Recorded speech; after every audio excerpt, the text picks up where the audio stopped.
বঙ্গোপসাগরে সৃষ্ট নিম্নচাপের প্রভাবে দেশের উপকূলীয় সহ অনেক জেলায় বিরাজ করছে বৈরী আবহাওয়া। সকাল থেকেই থেমে থেমে হচ্ছে বৃষ্টি ও দমকা হাওয়া, কোথাও কোথাও মাঝারি থেকে ভারী বৃষ্টিপাত হচ্ছে।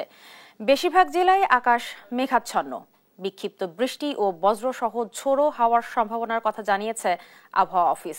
উত্তর পশ্চিম বঙ্গোপসাগর এবং তৎসংলগ্ন এলাকায় সৃষ্টি হওয়া এ নিম্নচাপের করালে কুয়াকাটা, কক্সবাজার, চট্টগ্রাম ও মোংলা সমুদ্র বন্দরে ৩ নম্বর স্থানীয় সতর্ক সংকেত জারি করেছে আবহাওয়া অফিস।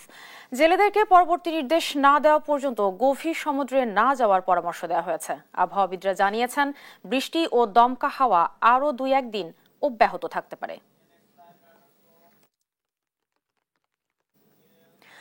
সাতক্ষীরায় বৈরী আবহাওয়া বিরাজ করছে। বঙ্গোপসাগরে সৃষ্টি হওয়া নিম্নচাপের প্রভাবে গত কয়েকদিন ধরেই থেমে থেমে বৃষ্টি হচ্ছে, সঙ্গে বইছে দমকা হাওয়া। এ বিষয়ে আরো বিস্তারিত জানাতে আমাদের সঙ্গে সরাসরি যুক্ত রয়েছেন সহকর্মী শরীফুল্লাহ কায়সার সুমন। সুমন, নিশ্চয়ই শুনতে পাচ্ছেন আপনি আমাকে। কুয়াকাটায় বর্তমান আবহাওয়ার পরিস্থিতি কেমন দেখছেন, বিস্তারিত জানাবেন। রিপা, গতকাল সারা রাত, দিন এবং সারা রাত একই সাথে কিছুক্ষণ আগ পর্যন্ত কিন্তু প্রবল বেগে বৃষ্টি হয়েছে। সাতক্ষীরা আবহাওয়া অফিস বলছে ৯ মিলিমিটারের বেশি বৃষ্টিপাত রেকর্ড করা হয়েছে। আর একই সাথে এই যে ৩ নম্বর সতর্কতা সংকেত দেখানো হয়েছে, এই ক্ষেত্রে বলা হয়েছে যে এই বৃষ্টিপাত আজ সারা দিনটাই পরিপূর্ণভাবে বৃষ্টি হবে।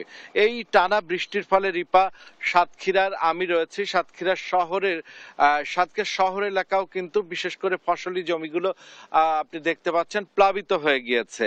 সাতক্ষীরা সদরের 3.2% এলাকা কিন্তু আজকে প্লাবিত। একই সাথে উপকূলীয় এলাকাগুলিরও কিন্তু একই দুরবস্থা বিরাজ করছে এবং এই বৃষ্টিতে মানুষের জনজীবনে কিন্তু স্বাভাবিক যে জীবনযাপন সেটি কিন্তু ব্যাহত হচ্ছে।